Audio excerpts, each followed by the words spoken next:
오늘은 로마서 강의 139번째 시간으로 로마서 12장 10절로 11절 말씀을 통해 교만과 게으름은 신앙에 어울릴 수 없습니다 라는 제목으로, 원래 제목은 교만과 게으름은 신앙생활에 어울리는 말이 아닙니다 라는 제목입니다.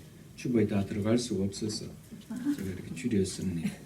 교만과 게으름은 신앙생활에 어울리는 말이 아닙니다 라는 제목으로 말씀을 전하며 오늘도 우리에게 주시는 은혜를 받고자 합니다.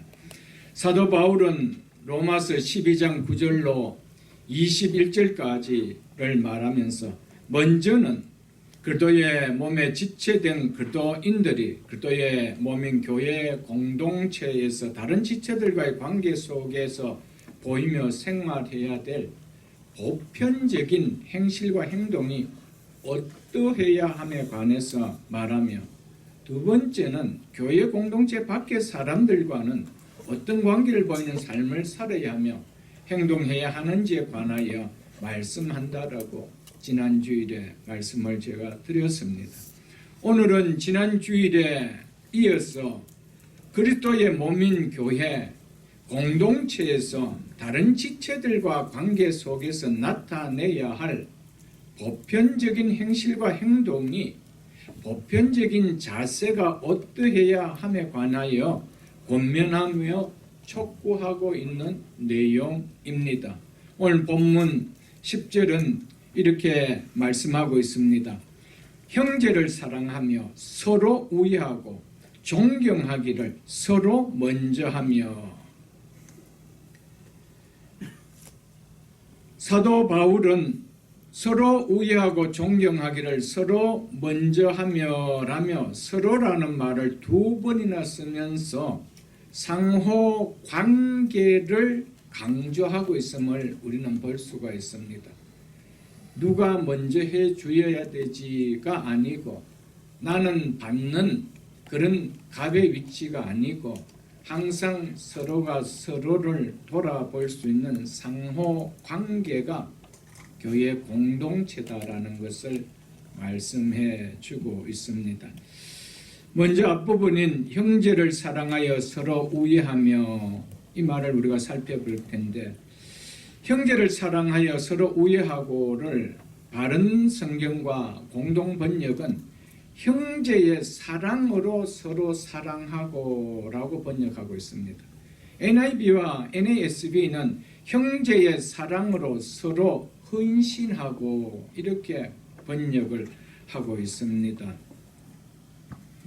여기서 우애하고라는 이 단어는 바로 헬라어로서 필로스토로이고이라는 이 단어인데, 이 단어는 가족 간의 헌신적인 사랑, 지극한 사랑을 뜻합니다. 따라서 성도들은 그리스도의 몸의 지체들로 이루어진 가족으로 그 공동체 안에서 형제를 사랑함에 있어서 서로 가족 간에 느끼는 헌신적인 사랑, 즉 지극한 사랑을 나누어야 한다는 의미가 바로 여기에서 형제를 사랑하여 서로 우애하고 할 때 이 우애라는 말이 바로 가족 간의 형제의 사랑을 나타내는 단어입니다.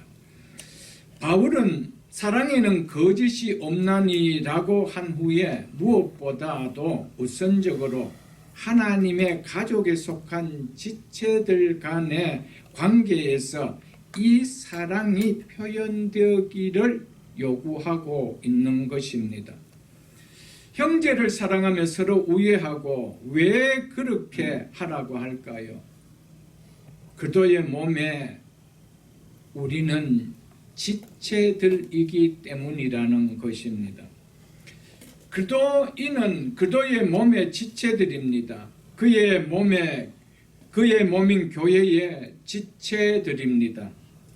바울은 공동체의 지체들의 교제를 가족 관계로 보기에 형제의 사랑으로 서로 우애하라라고 하고 있습니다. 가족의 관계이기 때문에, 서로 지체로서 한 몸의 지체로서 가족의 관계이기 때문에 그래서 형제의 사랑으로 서로 우애하라라고 말씀하고 있습니다. 교회 공동체 생활에서 지체인 우리에게 가족 간의 애정을 나누도록 요구하고 있습니다. 지체들 간에 나누는 사랑이 특별한 것임을 바울은 우리에게 말해주고 있습니다. 성경 한 곳을 보겠습니다. 신약성경 갈라디아서 6장 10절을 보겠습니다. 신약성경 갈라디아서 6장 10절 309쪽입니다. 신약성경 309쪽 갈라디아서 6장 10절입니다. 갈라디아서 6장 10절에 이렇게 말씀하고 있습니다. 그러므로 우리는 기회 있는 대로, 즉 기회가 있는 동안 모든 이에게 착한 일을 하되, 여기에서 착한 일은 선행을 베푸는 것을 말하고 있습니다.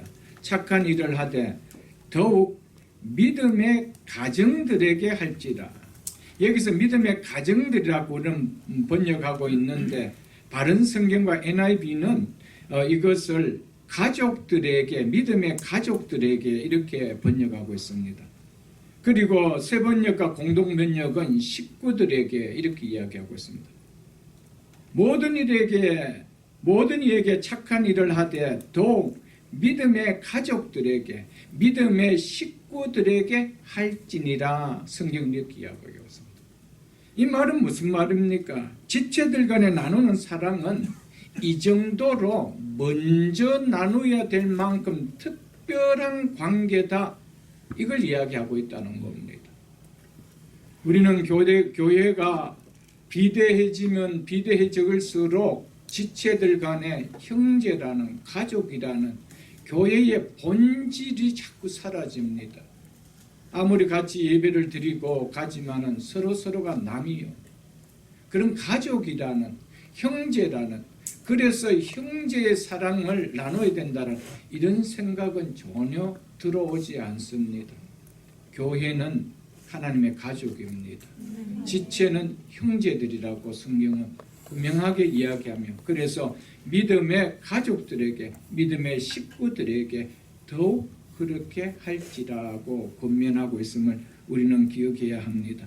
이처럼 바울은 하나님의 자녀인 그리스도인을 가리켜서 믿음의 가족들이라, 믿음의 식구들이라 하고 있습니다. 이는 그리스도인 몸에 지체된 그리스도인들은 교회 공동체의 불가분리적인 관계에 있음을 이야기하고 있습니다. 남이 아니라는 겁니다. 불가분리적인 관계, 형제라는 겁니다. 예수 그리스도의 피를 나눈 형제라는 것을 말을 해주고 있습니다. 이처럼 바울이 교회 공동체의 성도들 향하여 모든 이에게 착한 일을 하되 더욱 믿음의 식구들에게, 가족들에게 하라고 한 것은 이웃보다 긴밀한 형제로 보았기 때문입니다. 형제가 우선이죠. 이웃보다 형제가. 그래서 모든 이에게 착한 일을 하되 더욱 믿음의 식구들에게, 가족들에게, 형제들에게 하라고 말씀했던 것이었습니다. 그래서 우리가 잘 아는 에베소 2장 19절에 보면 그러므로 이제부터 너희는 외인도 아니요 나그네도 아니요 오직 성도들과 동일한 하나님의 권속이요 라고 했습니다. 하나님의 권속, 오늘날은 권속이라는 말을 잘 쓰고 있지 않습니다. 가족이라는 말입니다. 식구라는 말입니다. 우리는 하나님의 식구요 하나님의 가족이라고 성경은 분명하게 말씀하고 있는 것을 우리는 기억할 수 있어야 됩니다. 고린도전서 12장 25절로 27절도 한번 보겠습니다. 신약성경 278쪽입니다. 고린도전서 12장 25절로 27절입니다.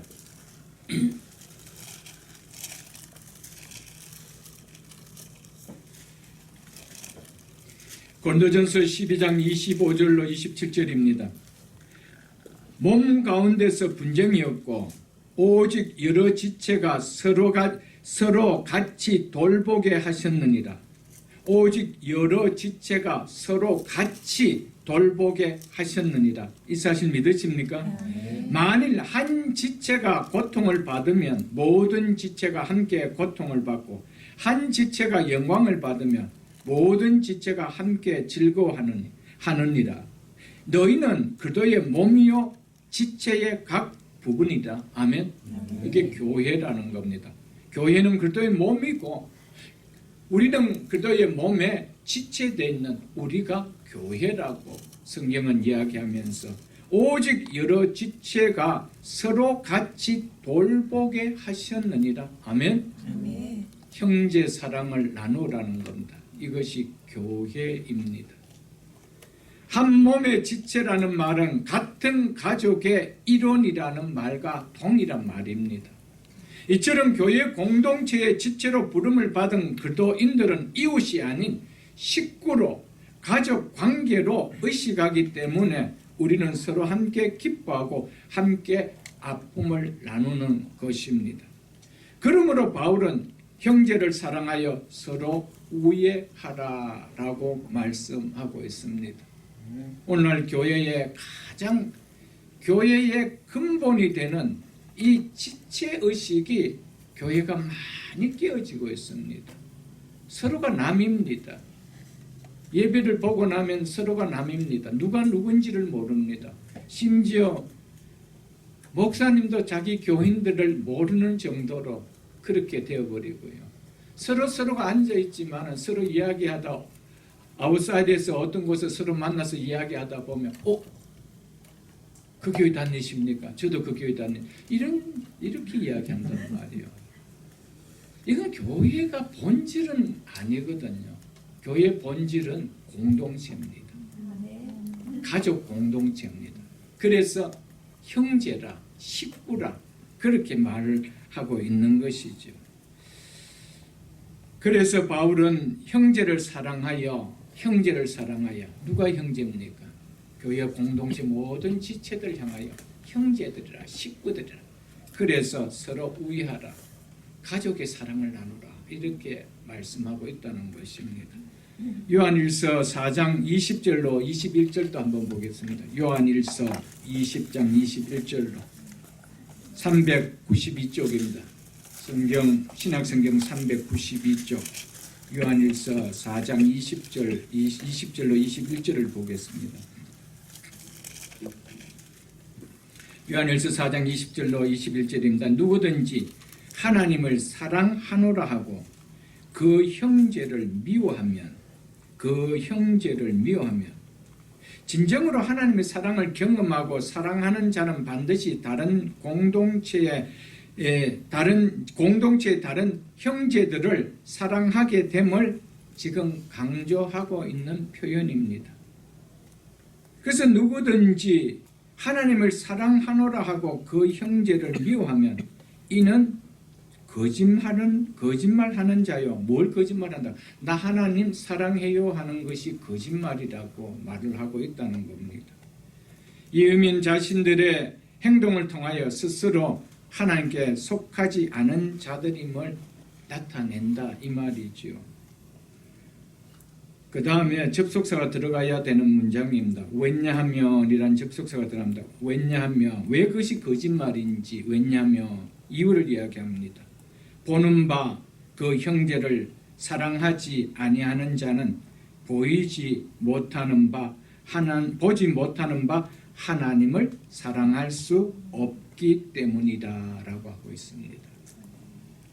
보이는 공동체의 형제를 사랑하지 못하면서 보이지 않는 하나님을 사랑하는 것은 불가능하기 때문에 누구든지 하나님을 사랑하노라 하고 그 형제를 미워하면 이는 거짓말하는 자요라고 성경은 말을 하고 있습니다. 그래서 그 앞에 있는 4장 12절에 보면은 어느 때나 하나님을 본 사람이 없으되 만일 우리가 서로 사랑하면 하나님이 우리 안에 거하시고 그 사랑이 우리 안에 온전히 이루어지느니라고 하였습니다. 그리스도인들이 서로 사랑하는 것은 하나님의 사랑이 자신들 안에 존재하며 하나님께서 내주하심을 드러내는 증거이기에 그렇다고 사도 요한은 말씀하고 있는 것입니다. 이처럼 하나님에 대한 사랑은 다른 지체들에 대한 사랑 안에서 표현되어진다는 겁니다. 그렇기 때문에 하나님을 사랑한다라고 하면서도 하나님을 사랑한다는 증거가 바로 지체를 사랑하고 형제를 사랑하는 것인데 거기에는 전혀 없는데 하나님을 사랑한다라고 해서는 안 된다라 그 말이죠. 즉 그리스도인은 다른 지체에 대한 사랑 안에서 하나님을 사랑하며 하나님에 대한 사랑 안에서 지체를 사랑하게 된다라는 것을 사도 요한은 우리에게 말씀해 주고 있습니다. 21절을 보겠습니다. 우리가 이 계명을 주께 받았으니 하나님을 사랑하는 자는 또 그 형제를 사랑할지나. 아멘. 아멘. 하나님을 사랑하는 자는 또한 그 형제를 사랑할지니라. 사도 요한은 하나님의 사랑과 형제의 사랑을 분리될 수 없는 것이기 때문에 하나님을 사랑한다고 고백한다라면 형제를 사랑해야 된다라는 것은 이것은 반드시 일어나야 된다는 겁니다. 형제를 사랑한다라고 하면서 참 하나님을 사랑한다라고 고백하면서 형제를 미워하는 것은 불가능한 일이라는 것을 요한은 말해주고 있습니다. 그 뒤에 있는 5장도 한번 보겠습니다. 요한일서 5장 1절을 보겠습니다.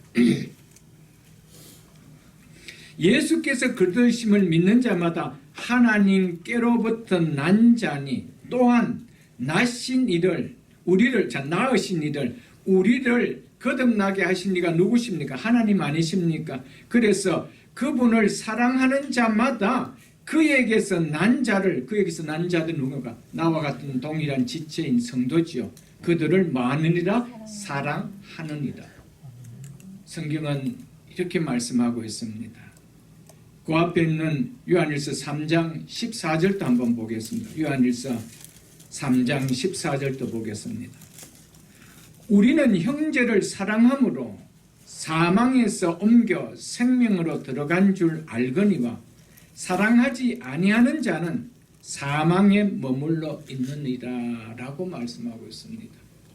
여기서 사도 요한은 생명으로 들어가기 위한 조건으로 형제 사랑을 논하고 있는 것이 결코 아닙니다.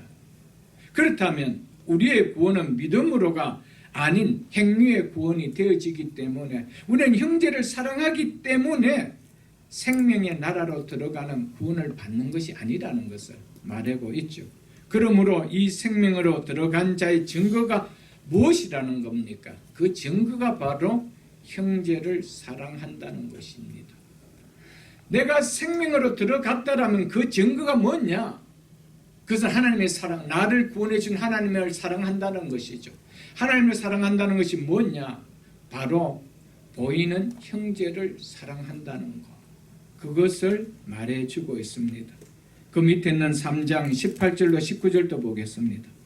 자녀들아, 우리가 말과 혀로만 사랑하지 말고 행함과 진실함으로 하자. 이로써 즉 그렇게 함으로써 우리가 진리에 즉 예수 그리스도께 속한 줄 알고 또 우리 마음을 주 앞에서 굳세게 하리니 라고 말씀하고 있습니다. 사랑을 실천함으로 자신의 신앙을 확증받을 뿐 아니라 신앙이 굳세어진다라는 사실입니다. 사랑하는 성도 여러분들, 믿음이 굳건하게 세워졌다라는 그 증거가 뭡니까? 공동체 지체들을 사랑하는 겁니다.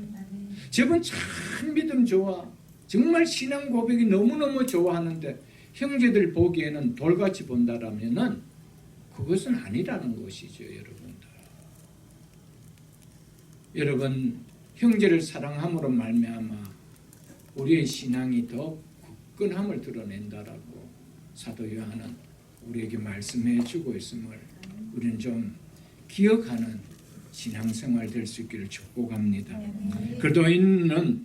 그리스도인이 아닌 이웃이나 친척에 대해서 느끼는 것보다 동료 그리스도인에 대해서 공동체의 지체들에 대해서 더 가까운 친근감을 느껴야 합니다. 그것이 성경적입니다.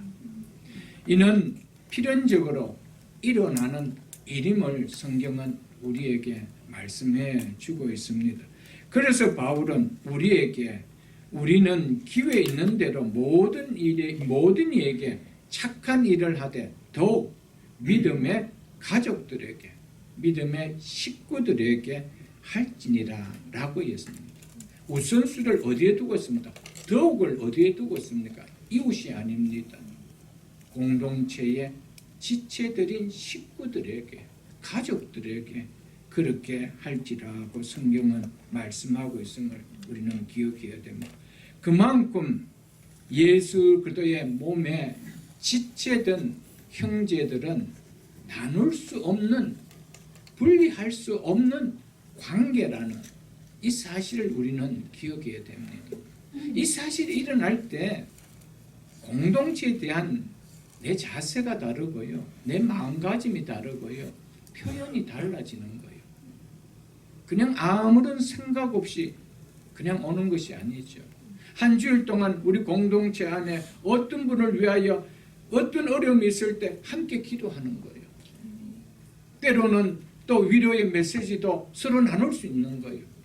그런데 아무런 관계가 안 느껴지면 전혀 그런 반응이 일어나지 않는다는 겁니다.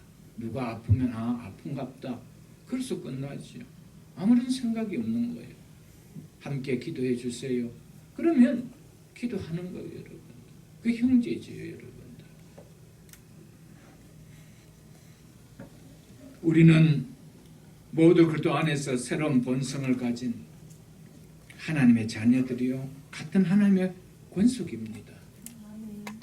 그리스도의 몸에 지체된 그리스도인인 우리는 이 땅에 있을 동안에만 그 관계가 지속되는 것이 결코 아닙니다. 우리는 영원토록 그 관계가 지속되어지는 관계입니다. 그렇기 때문에 사랑해야 된다는 겁니다.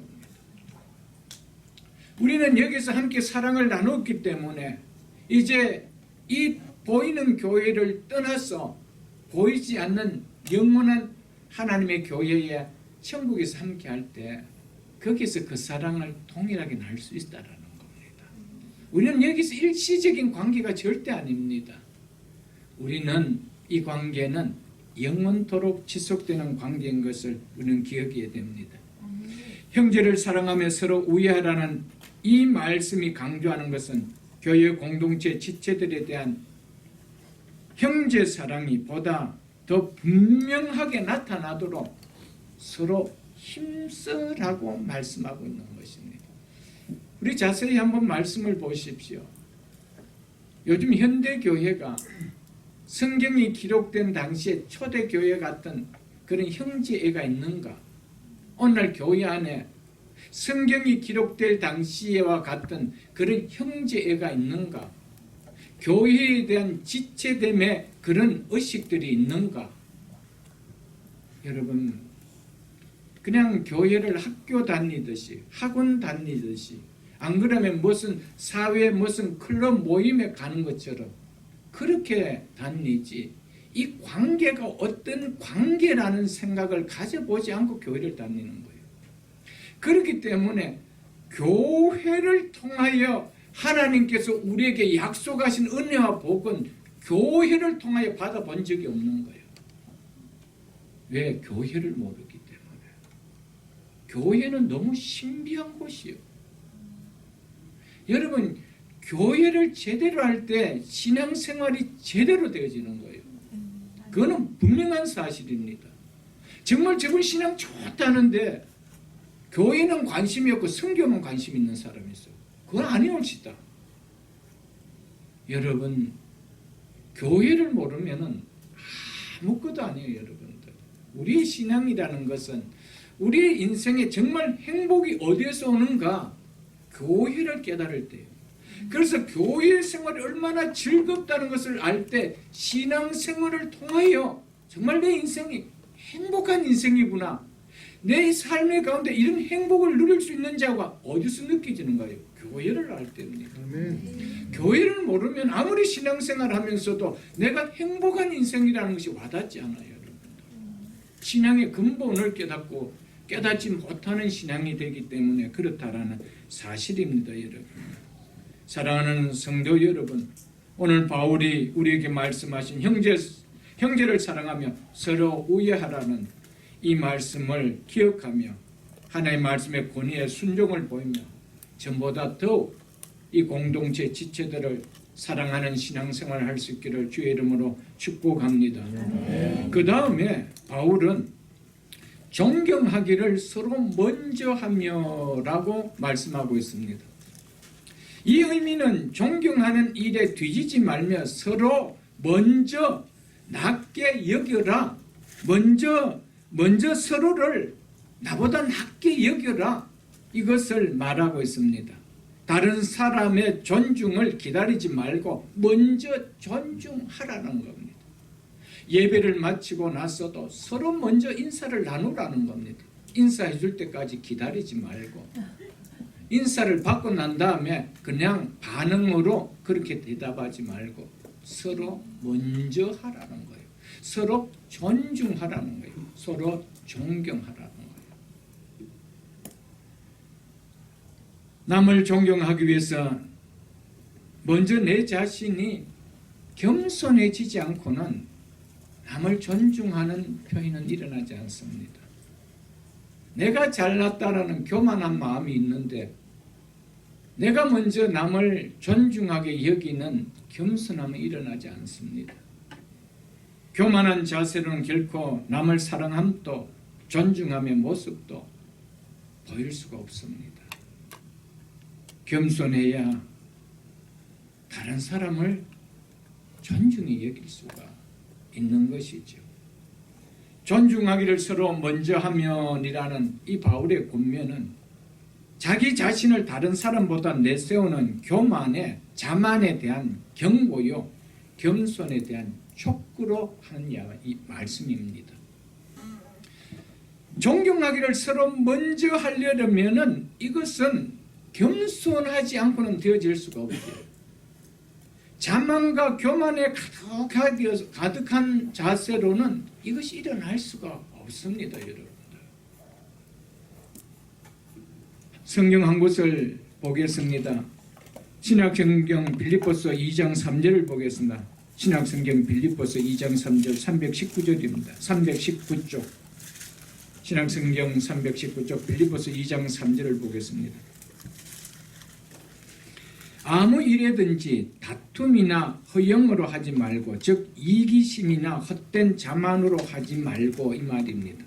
이기심이나 헛된 자만으로 하지 말고 이런 일로 하는 사람들은 항상 내가 존경받는 위치에 있다고 생각합니다. 내가 누구에게 먼저 존경을 표하지 않습니다. 그래서 아무 일에든지 다툼이나 허영으로 즉 이기심이나 헛된 자만에 따라 하지 말고 오직 무슨 마음으로? 겸손한 마음으로 각각 자기보다 남을 낮게 여기고 아멘. 이 사실 받아들이십니까 여러분들? 각각 자기보다 남을 낮게 여기는 마음은 겸손한 마음이 일어나지 않고는 되어질 수가 없습니다. 그렇기 때문에 존경하기를 서로 먼저 하는 이 모습은 교만한 마음에서 일어나올 수가 없다라는 겁니다.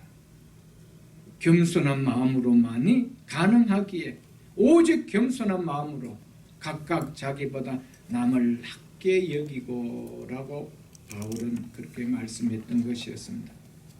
이 말씀은 빌립보서 2장 3절 이 말씀은 바울이 교회 공동체의 일치를 이루는 것에 대하여 권면하면서 하신 말씀입니다. 공동체의 일치를 위해서는 공동체 안의 지체들 사이에 다툼과 허영, 즉 이기심이나 헛된 자만을 버려야 하며 그러려면은 겸손해야 한다. 이것을 이야기합니다. 교회에 왜 교회에 왜 일치감이 일어나지 않습니까? 이기심이나 헛된 자만을 따라 일하기 때문이죠. 그러니까 그런 일은 항상 뭡니까? 내가 인정받기를 원한단 말이에요. 그럼 항상 내가 그런 자리에 있기를 원한다는 것이죠. 그 내가 먼저 섬김의 표현이 잘 일어날 수가 없는 것이죠. 그 교회가 일치되어질 수가 없고 깨어질 수밖에 없다는 것입니다. 여기에서 말하는 겸손은 사람 앞에서의 겸손이 아닙니다. 하나님 앞에서 갖는 마음을 이야기합니다. 하나님 앞에서의 겸손한 마음, 그 은혜 앞에서 숙여지는 그 숙연한 그 마음, 그 이야기를 하는 것이죠. 하나님 앞에서의 겸손으로서 이 겸손을 통해서 지체 앞에 다른 지체들을 자신보다 낮게 여기는 겸손이 나타날 수가 있다라는 것입니다. 공동체의 하나됨의 열쇠는 겸손입니다.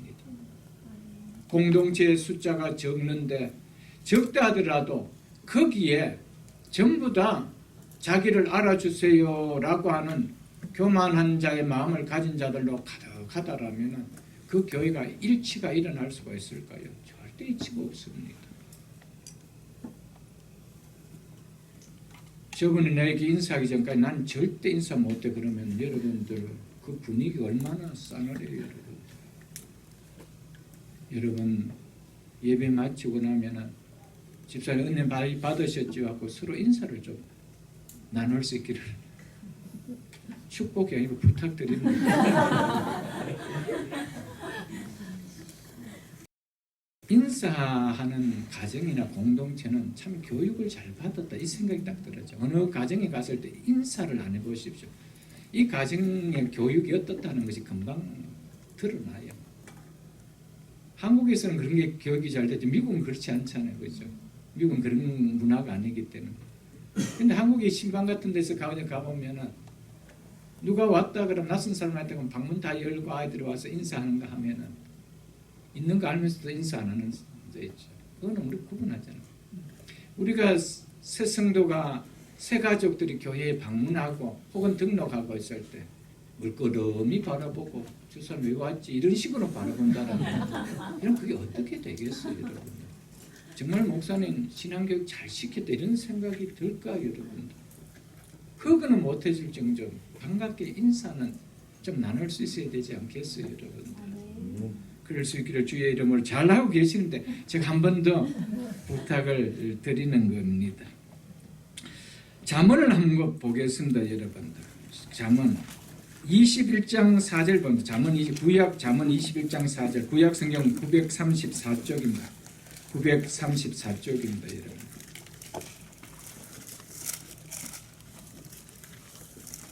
교만을 공동체가 하나 되지 못하고 금이 가게 하는 것은 자기가 다른 지체보다 낫다는 그 교만한 마음입니다. 교만을 성경은 죄로 증거하고 있습니다. 잠언 21장 4절 보겠습니다. 눈이 높은 것과 마음이 교만한 것과 악인이 형통한 것은 다 죄니라. 아멘. 죄니라. 여러분 교만이 죄인 것은 믿습니까? 우리가 얼마나 죄를 많이 짓는지 아시요, 여러분? 그것도 주일날 여러분 예배 드리고 여러분 성경은 분명하게 이게 죄라고 이야기하고 있습니다.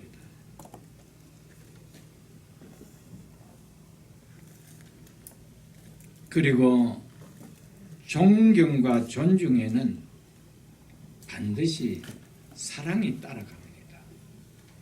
사랑이 없는데 존경의 마음이, 존중하는 마음이 일어날까요? 일어나지 않습니다. 그건 형식입니다. 그래서 먼저 형제를 사랑하여 서로 우애하라라고 한 다음에 서로 먼저 존중함이 일어날 수 있다라는 의미로 존경하기를 서로 먼저 하라라고 이야기하고 있습니다. 사랑이 없는데 서로 먼저 존중함이 일어나지 않습니다. 그래서 바울은 형제를 먼저 사랑하고 라고 말한 다음에 서로 존중하기를 먼저 하라라고 이야기했습니다. 그러니까 그리스도인에게 필요한 것이 뭡니까? 사랑입니다. 하나님의 사랑을 받았다면 나에게도 사랑이 있어야 되는 거예요. 우리는 받는 사랑으로 끝나는 것이 아니고 우리에게 하나님께서 사랑을 주신 것은 너도 사랑을 표현하라는 거예요. 여러분 이 사랑이 있을 때 존중할 수가 있어요. 존경할 수 있는 겸손함이 일어날 수 있다라고 말하고 있습니다.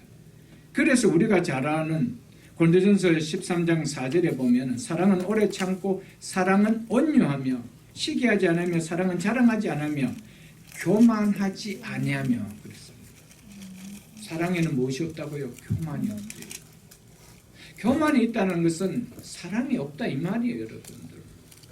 그러니까 사랑이 없는데 어떻게 누구를 존중히 여겨요, 여러분들? 존중이 안 여깁니다, 여러분들. 그래서 사랑은 교만하지 아니하며 무례히 행하지 아니하며 무례한 행동을 하지 않습니다. 보고도 본체 만체 그렇게 하지 않습니다. 여러분, 서로 사랑을 나누는 거예요. 서로 표현을 하는 거예요. 사랑은 무례히 행하지 아니하며 자기 유익을 구하지 않는다라고요. 사랑은 자기 유익을 구하지 않아요, 여러분. 사랑은 헌신 있는 거예요. 내 손해봄이 있더라도 헌신 있는 거예요, 여러분들. 사랑하는 성도 여러분들, 자기 유익을 굳지 않기 때문에 겸손이 있는 거예요, 여러분들. 인사하는데 돈 들어갑니까? 감사의 말을 표현하는 것이 돈이 들어가는 겁니까? 예배 마치고 오늘 은혜 받았습니다. 목사님 수고하셨어요. 그게 돈이 들어갑니까, 여러분들? 제가 받고자 하는 것이 아니에요, 여러분들. 여러분 대부분 다 경기도 서울 출생들이 많잖아요. 애교가 많은 걸로 알고 있는데 경상도 사람도 그렇게 살지는 않는데 여러분 그래요, 여러분들. 자기 유익을 구하지 않아요. 겸손은 다른 사람을 나보다 낮게 여겨주는 거예요. 그게 공동체의 애틋함이 있는 거예요. 여러분 교회에서 그렇게 사는데 가정에서 그렇게 안 살까요? 자녀들한테 그렇게 표현하지 않을까요? 부부간에 그렇게 표현하지 않을까요, 여러분들?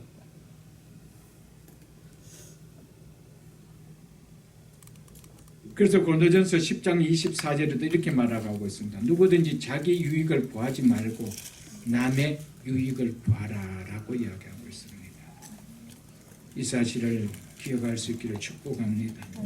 베드로전서 5장 5절로 6절 말씀을 보겠습니다. 382쪽입니다.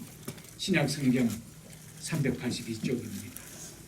신약성경 382쪽 베드로전서 5장 5절로 6절 말씀입니다. 베드로전서 5장 5절로 6절 말씀입니다. 젊은 자들아 이와 같이 장로들에게 순종하고 다 서로 겸손으로 허리를 동이라. 다 서로 겸손으로 허리를 동이라.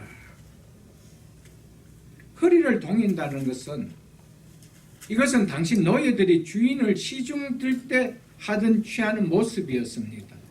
수건으로 허리를 동이고 주인의 발을 씻겨주고 그 발을 닦여주는 것이죠. 무엇으로 허리를 동이래요? 겸손으로.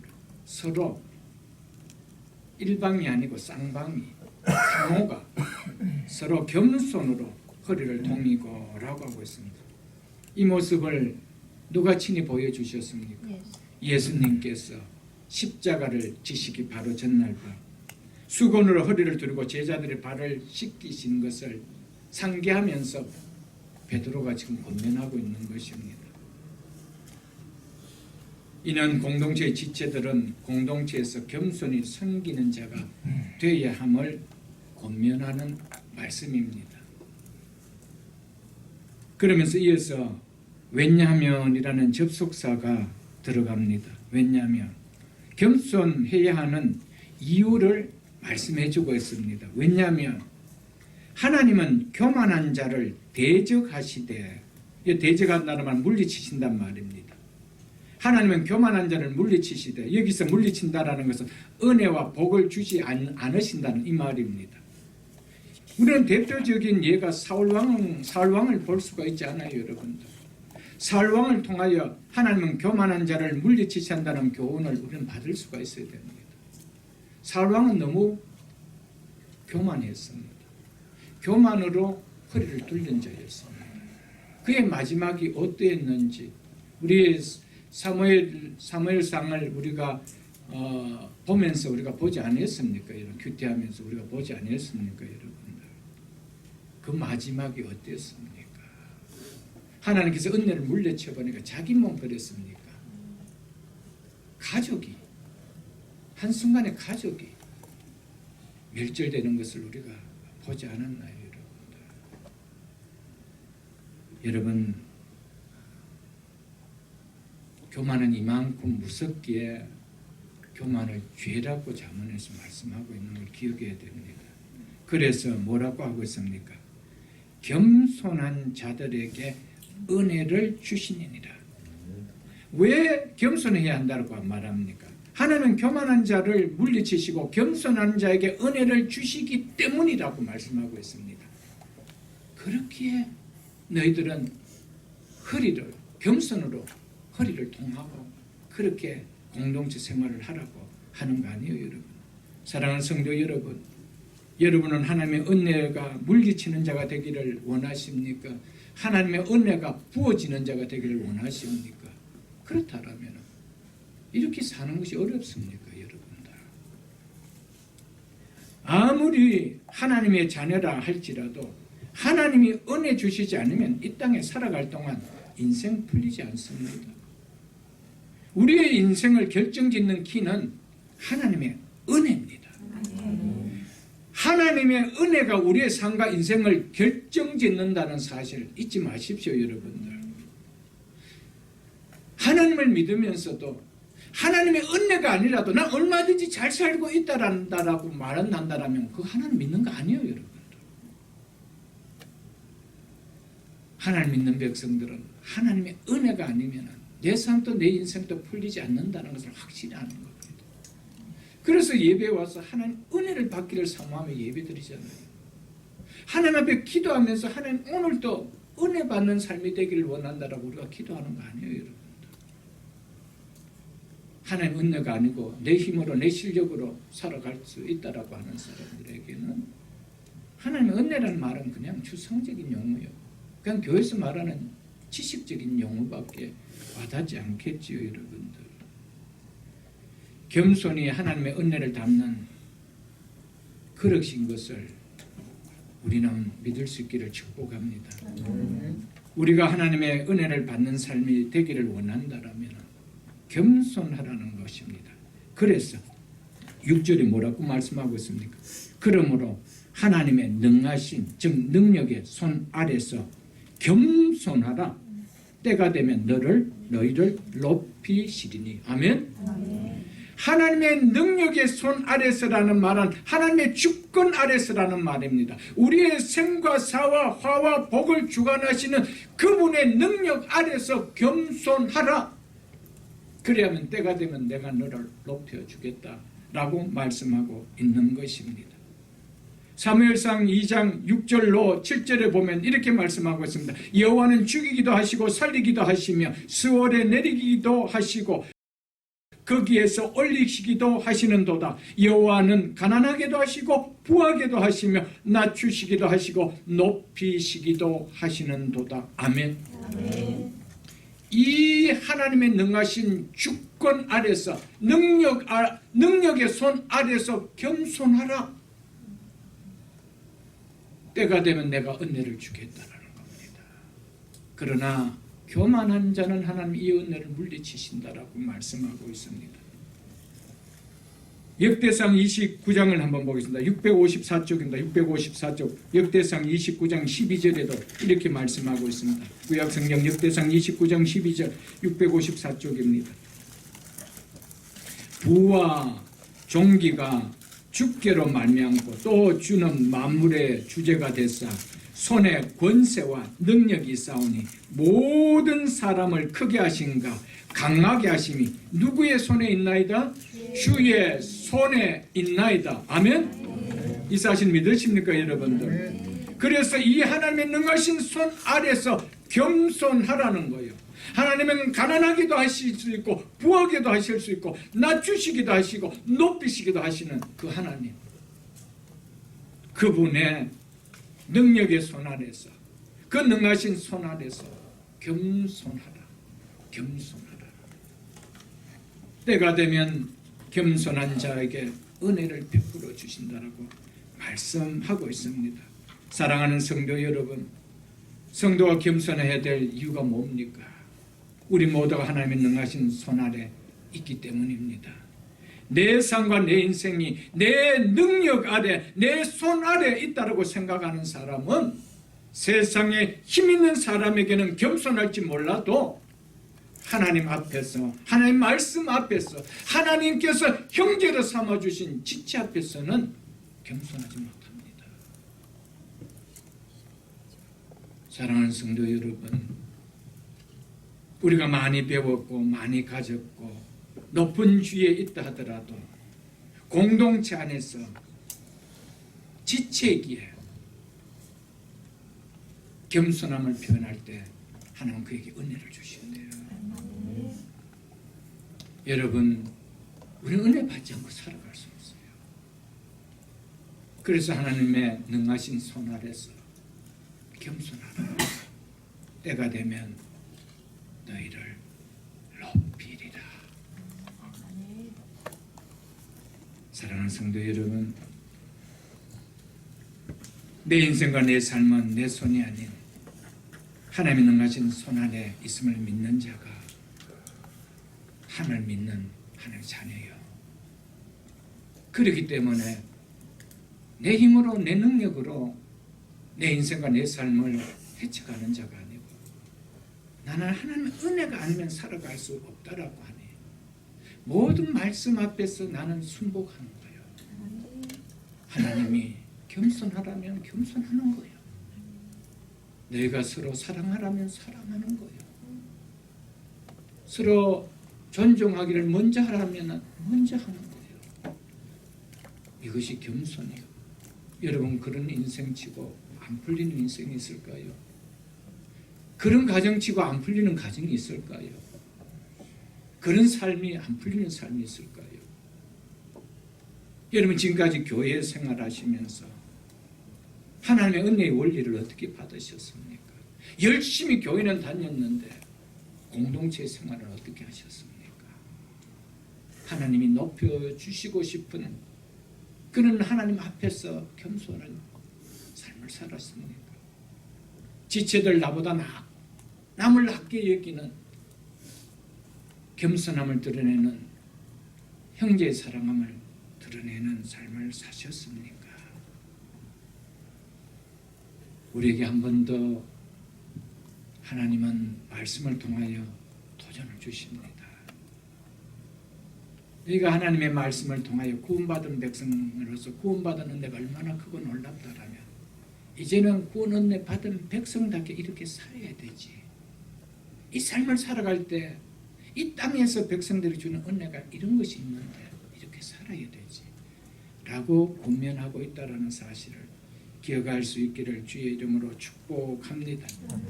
사랑하는 성도 여러분, 우리가 말씀을 듣고 말씀을 배울수록 하나님의 은혜가 어떻게 와닿습니까? 더 쪼그라들게 와닿습니까? 더 풍성하게, 더 크게, 더 깊이 있게 그렇게 와닿습니까? 나 같은 죄인이 어떻게 이런 놀라운 은혜의 복을 받을 수 있는가? 이런 은혜가 더 깊이 와닿지 않아요, 여러분들. 말씀을 듣고 배우면 배울수록 이런 은혜가 많이 와닿을 수가 없는 거예요, 여러분들. 하나님의 은혜가 아니었다면 전혀 소망 없는 죄인이 이 죄인이라는 사실이 더 깊이 느껴지기에 날 구원해 주신 하나님의 은혜가 더 크게 느껴지는 거예요. 하나님의 말씀을 받으면 받을수록 절대적으로 소망 없던 나 같은 죄인이 어떻게 이런 은혜를 받을 수 있었는가 라는 생각이 든단 말이에요. 그렇다면 이 은혜를 받고 누리는 자가 어떻게 함께 이 은혜를 받고 누리는 지체들을 향하여 교만할 수 있느냐는 거예요. 내가 좀 나아서 나는 저보다 좀 나은 죄인이기 때문에 구원받았다고 하면 교만을 행할 수 있지만은 더 악한 죄인인데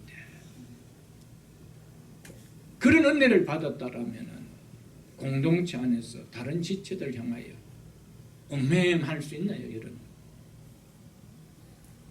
없다라는 거예요. 교만해질 수 없다라는 거예요. 하나님의 은혜를 받으면 받을수록 우리의 속은 마음은 겸손해져요. 누구 앞에서요? 하나님 앞에서. 그래서 주신 지체들 앞에 겸손하게 하나님 앞에 받은 그 사랑을 드러내는 거 아닐까요, 여러분들? 디모데전서 1장 15절도 보겠습니다. 디모데전서 1장 15절 338쪽입니다. 신약성경 338쪽 디모데전서 1장 15절에 사도 바울은 이렇게 말씀하고 있습니다. 미쁘다, 이 표현은 믿을만하다 이 말이죠. 믿을만하다, 미쁘다, 모든 사람이 받을 만한 이 말이요, 그리스도 예수께서 죄인을 구원하시려고 세상에 임하셨다 하였도다. 죄인 중에 내가 괴순이라. 아멘. 아멘. 그리스도 예수께서 죄인을 구원하러 이 세상에 오셨다는 이 복음을 받을 때 나보다도 더 큰 죄인이 있는가? 바울이 이렇게 느껴졌다는 것이죠. 그래서 에베소서 3장 8절에 보면 모든 성도들 중에 지극히 작은 자보다 더 작은 나에게라고 이렇게 표현했습니다. 우리 공동체 속에 가장 작은 자보다 내가 더 작은 자. 무엇이 깨달아졌어요? 은혜가 깨달아지니까. 은혜가 깨달아지니까 겸손에 그 아래까지 내려가는 거예요. 바울이 어떤 사람입니까? 바울은 배움에 있어서도 누구에게도 뒤질 수 없는 탁월한 자였습니다. 엘리트 중에 엘리트였습니다. 그리고 영적으로는 사도 중에 사도였습니다. 그가 얼마나 많은 표적과 기사를 행했습니까? 죽은 자를 살리기까지 표적을 행했던 그가 나는 모든 성도 중에 지극히 작은 자보다 더 작은 자라고 이렇게 고백했어요. 그러니까 어떻게 섬기겠어요? 어떻게 존중하겠어요? 여러분들? 한 지체를 대할 때 여러분, 이런 공동체가 소망이 있는 거예요. 이런 공동체가 세상을 향하여 향기를 나타낼 수 있다는 거예요, 여러분. 세상과 똑같이 위치를 정해놓고 그 위치에 따라 존경을 받으려고 한다면 어떻게 여러분 세상에 영향력을 끼칠 수가 교회가 있겠어요, 여러분들.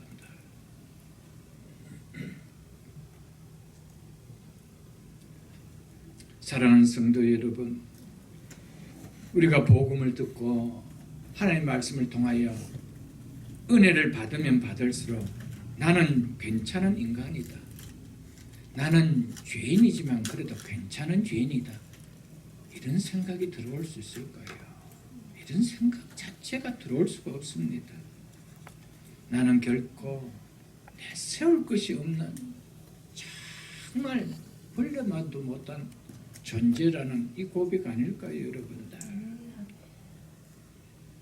사랑하는 성도 여러분, 이런 고백을 하는 자에게서 어떻게 여러분들 바울과 같이 동일하게 모든 성도 중에 지극히 작은 자보다 더 작은 자라고 자기를 그렇게 표현하지 않을 수 있겠어요?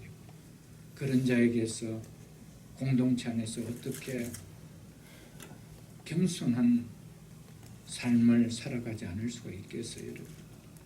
이런 삶을 사는 자에게 하나님께서 때가 되어 높여주지 않겠어요? 하나님의 능하신 손 안에서 겸손한데 어떻게 안에 올려줄 수가 있겠어요, 여러분들?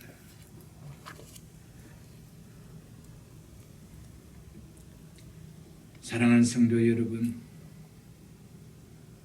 신앙의 공동체 안에서 지체들이 먼저 존경할 수 있는 또 하나의 이유는 상대방의 개인적인 인격이나 능력에 근거하는 것이 아니고 하나님께서 그를 사랑하셔서 예수 그리스도의 크신 구속의 은혜를 입혀서 그리스도의 교회의 동일한 지체로 삼아 주셨기 때문입니다.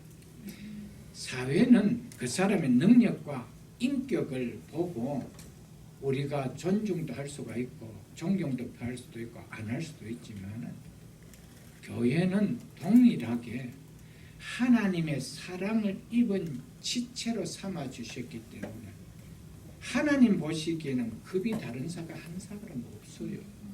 똑같은 급으로 똑같은 지체밖에 아닙니다. 그래서 서로 존중하기를 먼저 하라라고 말씀을 하셨던 것입니다. 그래서 우리가 가진 은사와 직분은 우리에게서 나온 것이 아니잖아요. 하나님이 우리에게 은혜대로 선물로 주신 거잖아요. 그렇기 때문에 하나님의 은혜로 주신 은사와 직분이기 때문에 그걸 가지고 서로 존중해 주는 거예요. 하나님이 주신 직분이기 때문에 내가 이런 직분을 받은 자이니까 나는 당연히 상석에 앉을 거야. 그게 아니라는 것이죠. 나는 이런 대우를 받아야 된다는 것이 아니라는 겁니다. 그 직분을 누가 주셨습니까? 내게서 나왔습니까? 아닙니다. 하나님이 주셨다는 거예요. 왜 주셨습니까? 더 크게 섬겨라. 더 공동체를 더 사랑함으로 섬겨라. 그거 주셨는데 그날 오늘 교회를 가보십시오. 다 상석에 앉아있어요. 그럼 어떤 상황에서는 상석에 자리 배분이 되어지겠죠.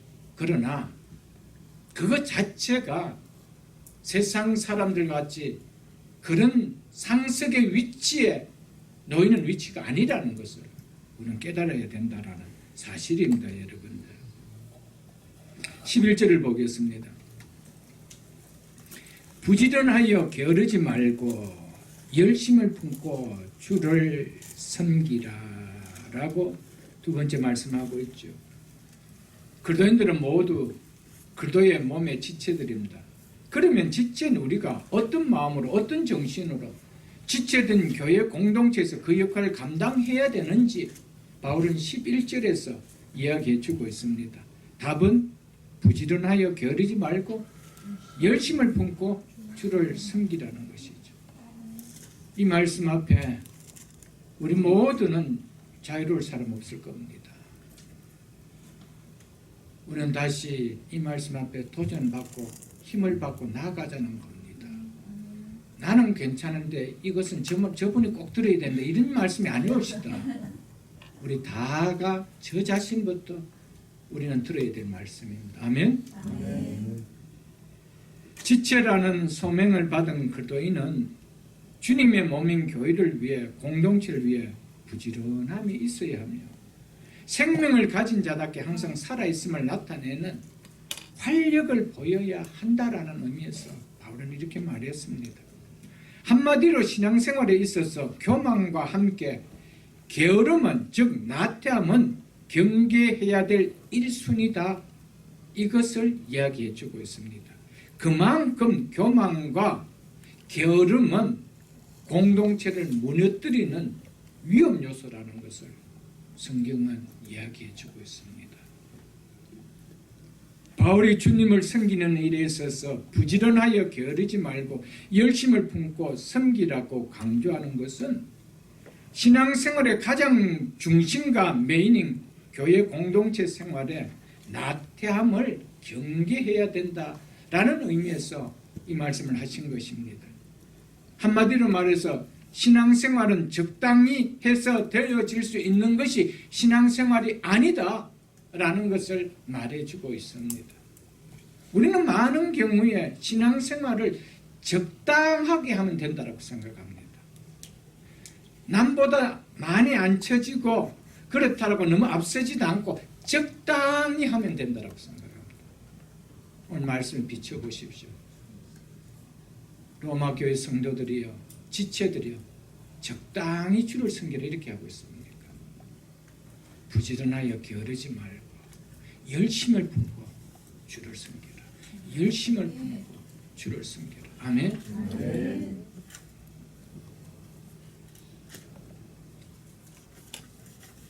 모든 일상생활에서도 게으르면 안 되죠.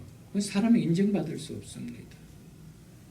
열심을 갖고 부지런해야 하지만 특별히 신앙생활에 있어서는 이런 모습이 더욱더 필요하다는 겁니다. 사랑하는 성도 여러분, 신앙생활이 적당한 신앙생활, 나태한 신앙생활은 내 삶과 내 인생에 절대적인 위험이었습니다. 그래서 바울이 권면하고 있는 거예요. 우리는 많은 경우에 얼마나 많이 일상생활의 삶에서는 열정을 쏟습니까? 때로는 코피를 흘리면서까지 열심을 쏟습니다. 누구보다도 성실함을 드러냅니다. 그런데 신앙생활은 성실하고 싶지 않다는 겁니다. 거기는 좀 멈추고 싶다라는 겁니다. 왜 그럴까요? 가치 때문에 그런 거예요. 사회생활은 왜 그렇게 열심히 합니까? 거기에는 물질이 생기는 가치가 있고요. 거기에 내가 인정을 받는 가치가 있고 더 나은 내일이 보장되는 가치가 있기 때문에 코피를 흘리면서 뛰는 거예요. 그런데 신앙생활은 그럴 만한 가치가 없다라는 거예요. 이거는 그렇습니다. 그러나 신앙생활이 정말 가치가 없는 것일까? 신앙생활이 정말 게으러도 괜찮을 만한 가치가 없는 것일까? 천만에 만만해죠. 그래서 열심을 뛰는 거예요. 그렇기 때문에 세상 일도 열심히 하지만 주의 일도 열심히 합니다. 여러분, 여러분이 나가는 직장과 사회와 사업이 메인입니까? 신앙생활이 메인입니까? 어느 것이 내 인생의 메인입니까? 이것이 우선순위가 바뀌기 때문에 그래요. 그러니까 신앙생활이 메인이 아니기 때문에 이건 적당히 해도 괜찮다는 거예요. 무엇이 메인입니까? 내가 나가는 일상의 삶이 메인이다. 여러분, 우리가 사회생활을 하면서 직장을 나가고 사업을 하고 하는 모든 일들은 메인 신앙생활을 위한 것일 뿐입니다. 이것이 우선순위가 바뀐다라면 우리의 신앙은 점검해야 되고 그 신앙은 절대로 온전하지도 않고요. 그 삶은 언젠간 하나님이 건드리시면 무너질 수밖에 없는 거예요. 그래서 예수님께서는 너희는 먼저 분명하게 우선순위를 말해주고 있는데 우리의 삶의 우선순위를 짚어줍니다. 우리 주님께서 친히 뭐라고? 그의 나라와 그의 의를 구하라. 그리하면 이 모든 것을 너에게 더해 주실 것이라. 우리는 이 모든 것을 더해 주신다는 이것이 메인이 되어서 살아갑니다. 여기에 먼저라는 포커스를 두고 살아가고, 그래서 주의 일을 위하여 신앙생활을 하는데 항상 힘들다라고 이야기합니다. 피곤하다라고 이야기합니다. 힘들어서 못하겠다라고 이야기합니다. 정말 그럴까요? 가치가 없어서 그런 거예요. 힘들어서 그런 것이 아니고 가치가 없어서 그런 거예요. 여러분들이 가치가 있으면 아무리 힘들어도 밤 12시가 되어도 거기 돈 생기는 일이 있다면 거기가 또 나가서 일을 합니다. 왜 그럴까요? 그건 가치가 있기 때문에. 신앙은 그렇게 가치가 안 느껴지는 거예요. 그러니까 그냥 쉬고 싶은 거예요. 그래서 몸을 아껴야 내일 메인을 위해서 내가 뛸 수가 있으니까. 부업인 신앙생활은 조금 다추자는 거예요. 이것은 축복의 원리도 아니고요. 은혜의 원리도 아니고요. 이것은 은혜를 받은 그리스도의 삶의 원리도 아니에요. 그 삶이 정말 완전하게 갈 수 있을까요? 그 인생이 정말 하나님이 축복해 주는 인생으로 갈 수 있을까요? 신앙을 귀하게 여기지 못하는데 그게 하나님이겠어요. 하나님의 능하신 손 아래 있는 우리 인생이 능해질 수 있을까요? 없습니다. 사랑하는 성도 여러분, 신앙생활은 대충 하지 마십시오. 오늘 말씀을 여러분의 도전을 받으십시오. 그의 나라와 그의 일을 구하라. 부지런하여 게으르지 말고 열심을 품고 주를 섬겨라. 이 말씀을 귀하게 받을 수 있기를 주의 이름으로 축복합니다. 사랑하는 성도 여러분, 아무리 태생이 그래서 체질적으로 부지런함과 거리가 멀다 해도요, 복음을 깨닫고 부르심의 은혜를 아는 사람은 결코 영적인 일에 게을러질 수가 없습니다. 우리 많은 사람 만나서 이야기하면 제가 체질적으로 좀 게을렀어요, 이런 이야기합니다. 그런데 영적인 일은 그렇지 않아요. 육체적인 일은 그런 일이 일어날 수가 있겠죠. 그러나 영적인 일은 그렇게 게으르게 두려지지 않는 것이 은혜입니다. 은혜는 우리를 강권해버립니다. 믿으십니까 여러분들? 네. 그리고 아무리 태생이 체질적으로 부지런하다 할지라도 복음을 깨닫는 은혜가 누려지지 않으면 영적인 일에는 한없이 게을러질 수밖에 없습니다. 사랑하는 성도 여러분, 그렇기 때문에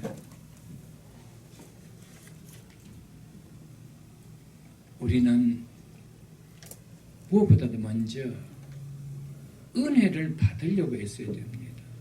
우리가 은혜를 받으려고 하지 않는 요소 가운데 하나가 은혜를 받으면 뭔가 열심히 해야 된다라는 이것이 부담감으로 느껴져서 그래요. 그래서 내 스스로가 은혜를 차단하고 있습니다. 요 선 너머는 절대로 내가 안 나갈 거라는 내 스스로가 경계를 치고 있습니다. 그러니까 말씀을 전해도 받을 수 있는 말씀 안에만 받고 그 이상은 어떤 말도 나에게는 수십 년이 지나도 와닿지 않는 거예요. 그 은혜가 임하지 않으니까 영적인 일은 항상 게을러질 수밖에 없다라는 사실입니다. 여러분들, 사랑하는 성도 여러분, 은혜를 알고 그래서 내가 이 땅을 살아가야 되는 인생의 목적과 삶의 이유를 안다라면 어떤 환경과 상황이 놓인다 하더라도 그 환경과 상황이 나를 영적으로 게으르게 만들지 않습니다. 하나님은 은혜를 알아서 내가 내 인생의 목적이 뭔지, 삶의 이유와 목적이 뭔지 이것이 깨달아지면 내가 영적으로 게을러질 수가 없습니다. 내가 환경이 이러니까, 상황이 이러니까 내가 열심을 낼 수 없지 이렇게 만들지 않는다는 겁니다. 이게 신앙입니다, 여러분들. 그리고 말씀을 듣고 은혜를 알고 신앙생활을 하는 사람들 가운데 무슨 일이 생기면 쉽게 낙담하는 사람들이 있습니다. 하나님 믿는데도, 은혜를 받았다고 하는데도 그렇죠. 그리고 염려에 쉽게 갇혀버리는 사람들이 있습니다. 이런 사람의 특징은요, 자기의 일에도 부지런함을 나타내지 못합니다. 그렇기 때문에 신앙생활에 절대 부지런함이 없습니다. 조그만 일이, 어떤 일이 발생하면은, 상황과 환경이 나타나면은 그냥 쉽게 낙담해버립니다. 그리고 쉽게 염려에 갇혀버립니다. 그러니까 교회 일이라는 것이 자기 일도 하기 싫은데 이러면 신앙생활이라는 것이 열심히 내질 수 있을까? 없습니다. 사랑하는 성도 여러분, 낙담하고 염려되는 상황과 환경 속에서도 함몰되지 않고 일어서게 하라고 우리에게 주신 것이 믿음입니다. 아멘? 믿으십니까? 근데 그 믿음을 가졌는데 그런 환경과 상황 오면은 누구보다 먼저 1순위로 낙담해버립니다. 그리고 늘 한숨을 쉬고 늘 걱정하고 염려하고 뭐 이런 일만 하죠. 그런 이야기하는 사람은 어떻게 주의 일을 감당하겠어요? 할 수 있겠어요? 주의 일에 열심히 낼 수 있겠어요? 여러분들? 없는 거예요. 여러분들. 그렇기 때문에 사랑하는 성도 여러분들, 믿음을 가진 자이기 때문에 낙담하게 하고 쉽게 염려하게 하는 그런 상황과 환경 속에 갇힐 때마다 우리가 더욱더 열심을 내야 됩니다. 예배에 열심을 내야 되고요. 기도에 열심을 내야 되고 말씀을 듣는 것에 열심을 내야 되죠. 그래야 되는 거예요, 여러분. 그럴 때 그 상황은 일어설 수가 있지만 그렇지 않으면 항상 그 염려와 그 낙담의 함몰 가운데 내가 빠져 있는 거예요. 그렇기 때문에 아무리 설교를 해도 설교가 은혜가 안 돼요. 왜? 내 무거운 짐이 나를 누르고 있기 때문에. 그 짐이 풀어지기 전까지는 어떤 은혜를 받았지 않는 거예요. 그 은혜 풀어지면 그래서 이제 또 얼마 동안은 또 열심을 내죠. 은혜 받았다라고 하죠. 집사님들 기도 덕분입니다. 그거 은혜 내다가 또 다른 물을 더해주면 또 똑같은 습성을 똑같이 드러내는 것이죠, 여러분들. 우리에게 왜 믿음을 주셨어요, 여러분들? 성경 한 군데 보겠습니다. 디모데후서 1장 7절을 보겠습니다. 신약성경 343쪽입니다.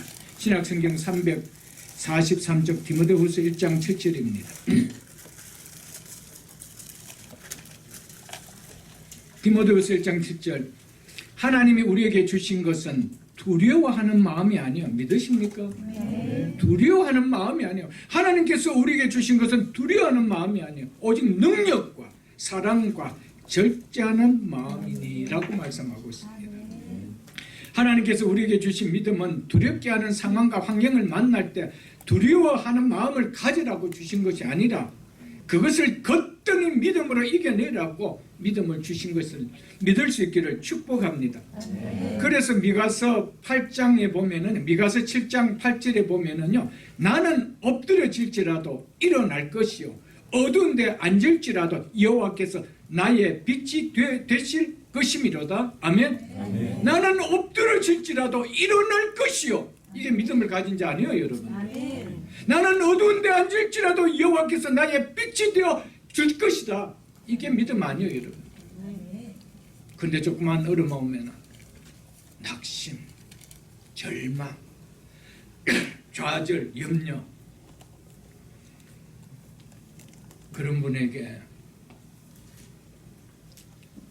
열심을 내고 주를 섬기라는 말은 전혀 하나님의 말씀 와닿지 않아요. 결국 무슨 문제입니까?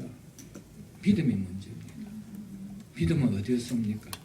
들음에서 옵니다. 여러분, 믿음이 없다는 것은 말씀이 안 들렸다는 말이에요. 내가 오래 신앙생활을 하면서도 그런 상황 속에서 갇힐 때 낙심하고 낙담하고 염려에 빠지는 것은 믿음이 없다는 증거요. 믿음이 없다는 증거는 말씀이 들리지 않았다는 거예요. 사랑하는 성도 여러분, 믿음은, 하나님께서 우리에게 주신 믿음은 두려워하는 마음이 아니고 능력이라고 그랬습니다. 여러분, 성도에게 믿음보다 큰 재산이 있나요, 여러분? 믿음보다 큰 재산이 없어. 믿음은 우리의 삶과 인생을 바꿔주는 키요, 해결해주는 키요, 정말 변화시켜주는 키입니다. 그런데 믿음을 이야기하면서도 정말 믿음을 붙들려고 살려는 모습이 없을 때가 얼마나 많은지 우리는 모를 것입니다, 여러분들. 사랑하는 성도 여러분, 우리의 몸도 많은 경우에 게으르면 병이 생기잖아요, 여러분들. 많은 경우가 그렇습니다. 운동을 해야 하는 것을 알면서도 게을러서 하지 않기 때문에 많은 경우에 병을 얻는 거 아닐까요? 몸에 좋은 재료로서 건강 음식을 만들어 먹어야 하는데 그거 알면서도 만들어 먹는 것이 귀찮아서 그냥 인스턴트 음식을 먹고 또는 식당의 음식을 사 먹고 이러니까 우리가 병을 얻는 거 아닐까요, 여러분? 정말 건강에 좋은 음식을 사서 그것을 만들어서 먹는다라면 우리 몸이 그렇게 빨리 그렇게 될 수 있을까요? 걷기도 하고 뛰기도 하고 관절을 쓰는 운동을 계속해야 우리의 관절이 좀 부드러워지면서 오래 사용이 되어질 수가 있는데 걷는 것도 쉽고 뛰는 것도 쉽고 늘 소파에 앉아있고 늘 컴퓨터 앞에 눈만 가가 있고 그렇게 누워만 있고 그렇다면 우리의 다리가 어떻게 될까? 하체가 어떻게 될까, 여러분들? 남들이 뛰고 남들이 걸을 때 나는 걷지 못하고 어쩌면 휠체어를 밀고 다녀야할지도 모를 것입니다. 적당한 운동으로 관절을 계속 사용해 줄 때 더 좋은 유연해지어서 우리 오래 살성할 수 있는 거 우리가 알지 않아요, 여러분? 영적인 일도 신앙생활도 똑같습니다. 게으르면 신앙에 병이 옵니다. 게을렀다라는 것은 병이 왔다는 증거예요, 여러분들. 무엇보다 신앙생활은 은혜를 받는 자리에 게으른 병이 생기면 안 됩니다. 은혜를 받는 자리에 여러분들 게을러 보십시오. 은혜가 임할 수가 있는가? 우리는 은혜 받고 사는 백성인데 은혜가 임할 수 있는가? 은혜를 깨달을 수가 있는가? 그게 없지요, 여러분들. 인생의 기적이 일어나는 것은요, 믿음의 기적이 일어나는 것은요, 은혜의 자리에 앉을 때입니다. 우리의 인생에, 우리의 삶에, 여러분, 우리의 일터에 기적이 일어나는 것은요, 믿음의 자리였습니다. 믿음의 자리를 벗어났는데 여러분 어떻게 그런 믿음을 통하여 내 인생의 기적을 일으키는 은혜를 맛볼 수 있을까요? 그래서 우리가 잘 아는 히브리서 10장 25절에 보면은 모이기를 피하는 어떤 사람들의 습관같이 하지 말고 오직 권하여 그날이 가까움을 볼수록 더욱 그리하자라고 말씀을 했습니다. 모이기를 피하는 어떤 사람들의 습관같이, 여러분 이런 습관을 배워서는 안 돼요. 이런 습관을 닮아서는 안 된다는 사실입니다, 여러분들.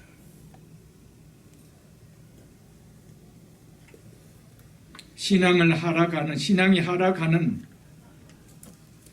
원인은, 가장 메인 원인은 은혜 받는 자리에 모이기를 싫어하는 게으름에서 시작되어지기 때문에 히브리서 이렇게 말하고 있는 겁니다.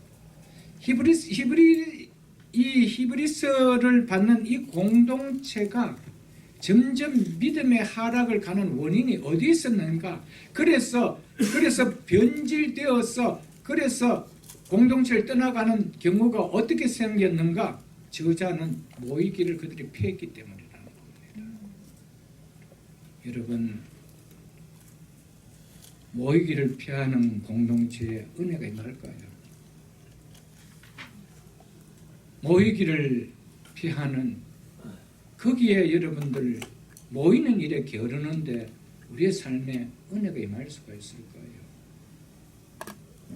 제가 중반에 잠깐 말씀드렸지만 신앙이라는 것에 대해 가치가 와닿지 않기 때문에 그런 거예요. 신앙이 얼마나 가치가 있고 믿음이 얼마나 가치가 있다라는 것을 안다라면은요, 그래 질 수는 없는 거예요. 여러분, 어떤 분들에게는 이런 말씀들이 때로는 듣기가 거북스럽게 들려질지도 모를 겁니다. 그러나 목사는 영적인 아버지로서 영적인 자식들이 잘 되기를 원합니다. 어느 부모가 자식들이 망하는 것을 보기를 원하겠어요, 여러분들? 답은 너무나 명쾌하게 나와 있는데 정답을 적으면 되는데 정답을 오답을 적을 때 얼마나 그게 답답하겠어요, 여러분들. 여러분들을 못살게 굴자는 것이 아니고, 난 여러분들이 축복받기를 정말 아침마다 기도해요. 여러분의 기업들이 다 복을 받는 기업들이 되고 여러분의 가정들이 다 축복받는 가정들이 되기를 목사는 기도하고 있어요.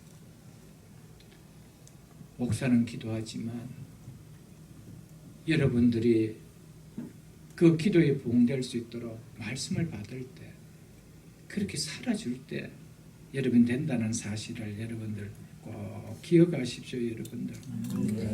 사랑하는 성도 여러분, 영적인 게으름 뒤에는요, 마음과 육체의 욕심을 따라 살고자 하는 강한 욕망이 도사리고 있기 때문에 그렇다는 거 꼭 기억하십시오. 영적인 게으름 뒤에는 마음과 육체의 욕심을 따라 살고 싶어하는 강한 욕망이 도사리고 있는 거예요. 그래서 영적인 일을 피하고 싶어하는 거예요. 그게 가장 근본 이유입니다, 여러분들. 이것이 게으름의 정체입니다, 여러분들. 왜 영적인 일에 게으르게 만들까요? 내 마음과 육체가 하고 싶은 것을 하고 싶은데 그 시간에 거기 가면 못하지 않느냐 이거예요, 여러분들.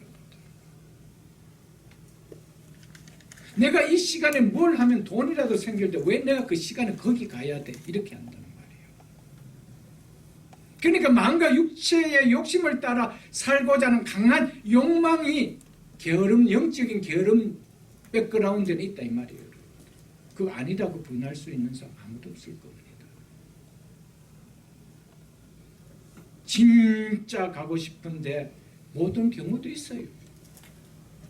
그러나 그거와 내 마음과 육체의 욕심 때문에, 그래서 그것이 강한 욕망이 내 심령에 도사리고 있기 때문에 게으름과는 다릅니다. 확인하기 다릅니다. 마태복음 25장에 보면 우리가 잘 아는 달란트 비유가 나옵니다. 여기에 2달란트와 5달란트를 받은 종들이 본 특징이 뭐였습니까? 주인의 말씀을 듣고 부지런함을 보였다는 겁니다.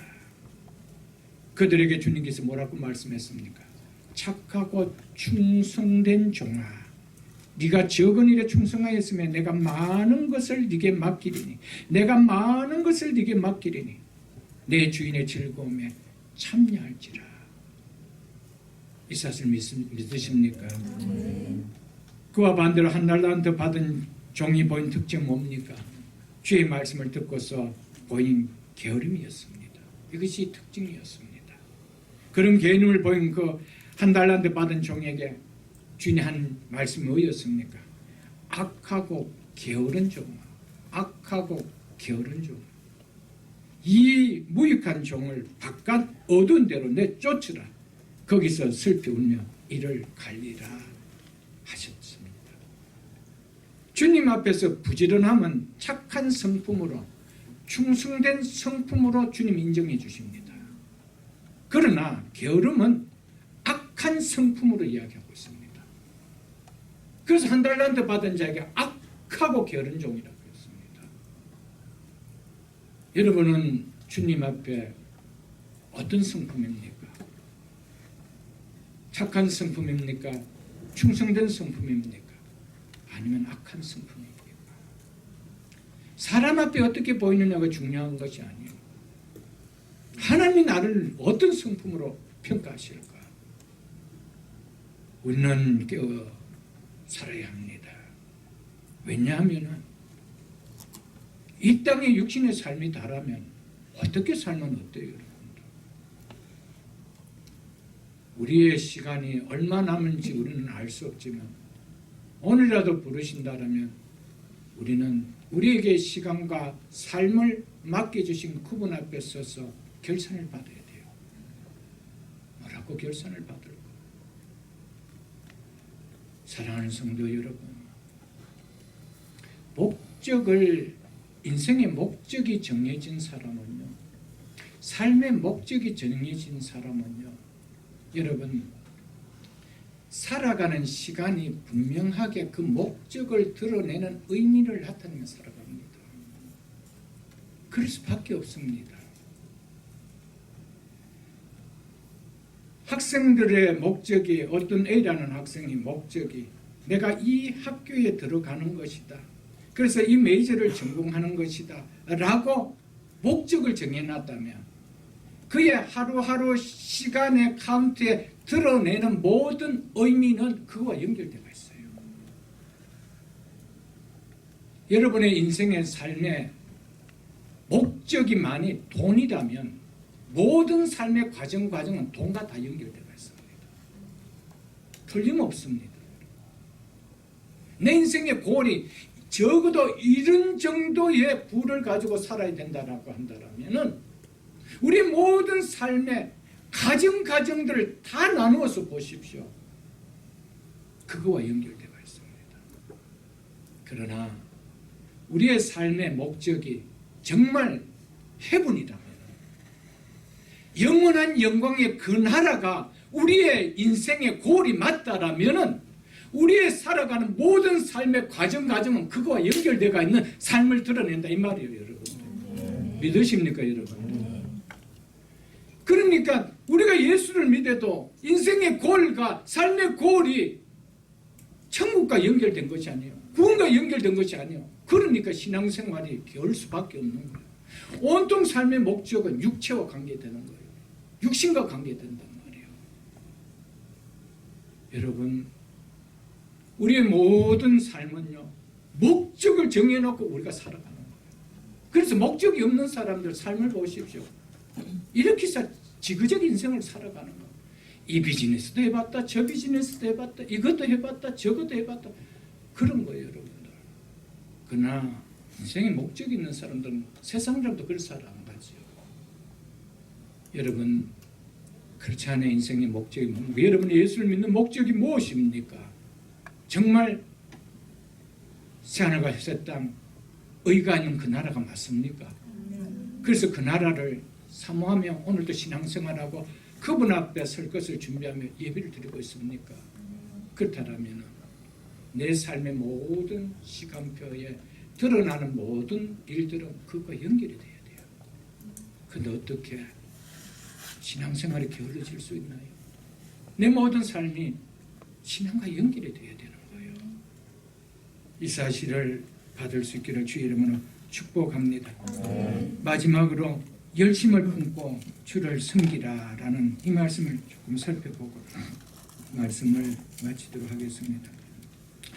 여기서 열심을 품고 주를 섬기라라는 이 말은 우리 성경은 굉장히 좀 의역으로 번역해놨는 번역입니다. 왜 제가 이야기를 하냐면 영어 버전들에 보면은 이 번역이 우리의 의미와는 많이 좀 다르게 번역되어져 있는 영어 버전들이 많아서 그렇습니다.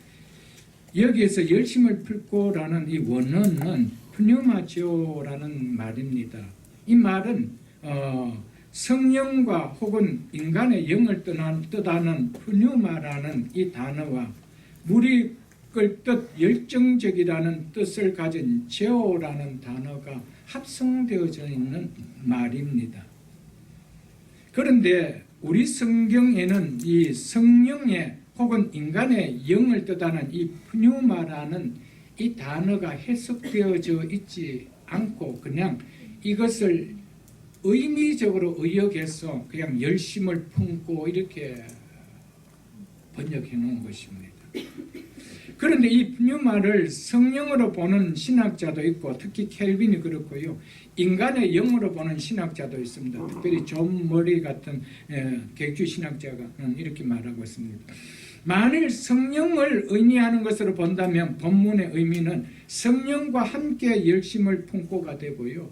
혹은 성령의 뜨거운 열정을 가지고라고 번역이 되어지고요. 인간의 영으로 본다라면 열심을 품는 심령으로가 되어질 것입니다.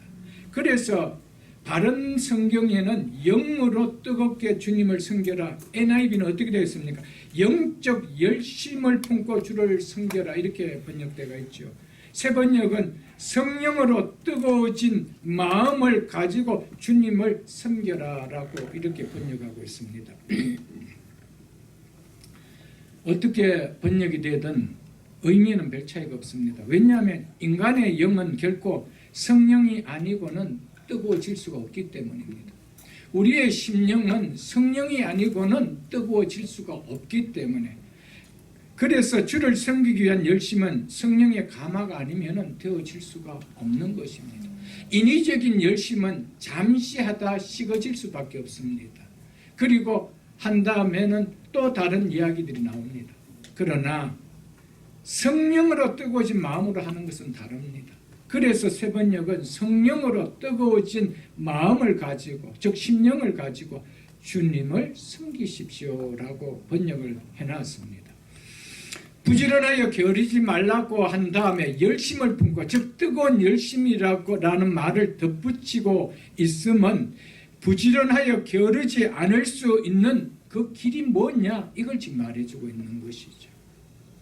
성령으로 말미암아 우리의 심령이 뜨거워져야 열정을 갖고 부지런하여 주를 섬길 수가 있다라는 것입니다. 뜨거운 열심은 말씀을 통하여 은혜 받는 사람의 절대적인 특징입니다. 성령은 항상 말씀과 함께 역사합니다. 성령은 말씀을 통하여 은혜가 임하도록 역사하십니다. 그러므로 아무리 말씀을 듣는 자리에 있다 하더라도 말씀을 통하여 은혜를 받지 않고는 성령이 우리의 심령이 뜨거워질 수가 없습니다. 성령께서 우리의 마음을 뜨겁게 할 수가 없습니다. 그래서 잘 아는 누가복음 24장을 한번 보겠습니다. 누가복음 24장 32절을 보겠습니다. 신약성경 141쪽입니다. 신약성경 141쪽. 신약성경 141쪽에 이렇게 말씀하고 있습니다. 누가복음 24장 32절입니다. 그들이 서로 말하되 길에서 우리에게 말씀하시고, 누가 말씀하냐? 부활하신 주님께서 제자들에게 말씀하셨죠. 우리에게 말씀하시고 우리에게 성경을 풀어주실 때에 우리 속에서 마음이 뜨겁지 아니하더냐? 아멘? 아멘. 우리의 심령이 언제 뜨거워진다라고요? 말씀하실 때, 말씀을 풀어주실 때. 아멘. 사랑하는 성도 여러분, 강의 설교만큼 마음이 뜨거워질 수 있나요, 여러분? 강의 설교는 성경을 풀어주는 설교입니다. 이것만큼 우리의 마음을 뜨겁게 하는 것이 있나요, 여러분들? 그냥 유머를 섞어서, 그냥 여러분들 예화를 섞어서 그 마음이 뜨거워지나요, 여러분? 성경을 풀어줄 때 네 마음이 뜨겁지 않느냐? 여러분, 우리는 이 말씀을 얼마나 많이 들었습니까? 말씀을 풀어주는 말씀을 얼마나 많이 들었습니까? 여러분, 마음이 뜨거워졌습니까? 그래서 여기까지 와서 섬길 수가 있었던 겁니까? 그래 될 수 있기를 주님의 이름으로 축복합니다. 아멘. 사랑하는 성도 여러분, 말씀을 통해 은혜를 받으면 1차적인 것이 마음이 뜨겁습니다. 그래서 열심히 섬기는 거예요. 그러나 말씀을 통하여 은혜가 임하지 않으면 열심히 생기는 뜨거움이 절대 일어나지 않습니다. 사랑하는 성도 여러분, 지나온 신앙의 삶을 한번 돌아보십시오. 그래서 여러분에게 열심히 냈을 때가 언제였는지, 그리고 그때 어떤 심령이 있었기에 열심히 내줬는지, 은혜를 받았는데 냉랭한 심령이었는지, 은혜가 임해서 뜨거운 심령이었는지, 언제 여러분들을 열심들을 내었던 적이 있었습니까? 그것은 말씀을 통해 은혜를 받았을 때였을 겁니다. 사랑하는 성도 여러분, 주를 섬기는 열심을 내려면은 말씀을 통하여 은혜를 받아야 돼요. 그렇기 때문에 열심을 내는 것이 두렵기 때문에 은혜를 차단하는 거예요. 말씀 받는 것을 차단시켜버리는 거예요. 내가 필요한 말씀만 듣고 싶은 거예요. 그 나머지는 다 그냥 묻어버리는 거예요. 절대로 뜨거워질 수가 없습니다. 말씀을 풀어줄 때 네 마음이 뜨겁지 않았냐? 우리의 마음이 뜨겁지 않았냐? 여러분, 새벽에슬 예배가 이런 예배가 될 수 있기를 축복합니다. 말씀을 풀어줄 때 우리의 심령이 뜨거워져서 주를 열심히 섬기고자 하는 사랑하는 성도 여러분, 이 열심이 이루어지는 우리가 될 수 있기를 주님 이름으로 축복합니다. 마지막 한 절을 보고 말씀을 맺겠습니다. 신약성경 골로새서 1장 28절로 29절을 보겠습니다. 골로새서 1장 28절로 29절을 보겠습니다. 325쪽입니다. 신약성경 325쪽. 골로새서 1장 28절로 29절입니다. 우리가 그를 전파하여 각 사람을 권하고 모든 지혜로 각 사람을 가르치면 각 사람을 그도 안에서 완전한 자로 세우려 함이니, 이를 위하여 나도 내 속에서 능력으로 역사하시는 이의 역사를 따라 내 속에서 능력으로 역사하시는 이가 누굽니까? 내게 능력 주시는 자, 그분 누굽니까? 그도의 영입니다. 성령의 역사를 따라 힘을 다하여 수고하노라. 아멘. 내 속에 성령이 역사하려면 말씀을 통하여 은혜가 임해야 돼요. 여러분. 성령은 말씀과 함께 운행하십니다. 여러분, 말씀이 임하지 않는데 성령이 내 속에서 움직여서 이렇게 열심히 내지는 않습니다. 항상 말씀을 통하여, 그래서 내 속에서 능력으로 역사하시는 이 성령의 역사를 따라 바울도 힘을 다하여 섬겼다. 자기 힘으로 하지 않았다. 내 속에서 능력으로 역사하시는 일. 오늘도 우리에게 하나님이 주시는 것은 두려워하는 마음이 아니요 능력이라고 하였습니다. 여러분, 이 능력을 가질 때 우리에게 일어날 수가 있습니다. 사랑하는 성도 여러분, 우리의 모든 성도들은 다 성령을 가졌습니다. 그래서 고린도전서 3장 16절을 보면 하나님의 성령이 너희 안에 계시는 것을 너희가 알지 못하냐 그랬습니다. 그러면서 바울은 갈라디아에서 성령의 열매 가운데 뭐가 있었습니까? 사랑과 희락과 화평과 오래 참과 자비와 양성과 충성이 있다고 했습니다. 충성이 있다. 우리 속에 성령이 가신 그리스도인 것을 여러분과 제가 믿습니까? 그렇다면 충성할 수 있는 성령의 열매가 우리에게 있다는 거예요. 그런데 왜 우리가 하지 않고 있다는 겁니까? 그래서 바울은 우리에게 뭐라고 이야기하고 있어요? 열심을 주를 섬기라, 주께 충성하라, 이렇게 말씀을 하셨던 것입니다. 우리가 마치고 찬송가를 부르겠지만 마지막 찬송가를 부르기 전 330장에 보면은 어두운 밤 쉬되리니 내 직분 지켰어. 찬이슬 맺힐 때 일찍 일어나 해 돋는 아침부터 힘써 일하라. 일할 수 없는 밤이 속히 오리라. 여러분, 우리가 주를 위하여 일할 수 있는 시간도 그렇게 많지 않아요. 그나마 10손가락이 움직이고 발이 움직이고 손발이 움직일 수 있는 이때가 일할 수 있는 때죠. 이 시간, 어둠의 시간 속히 옵니다. 언제까지 일할 수 있는 거 아니에요. 그래서 바울은 우리에게 세월을 아끼라, 세월을 아끼라. 때가 악하니.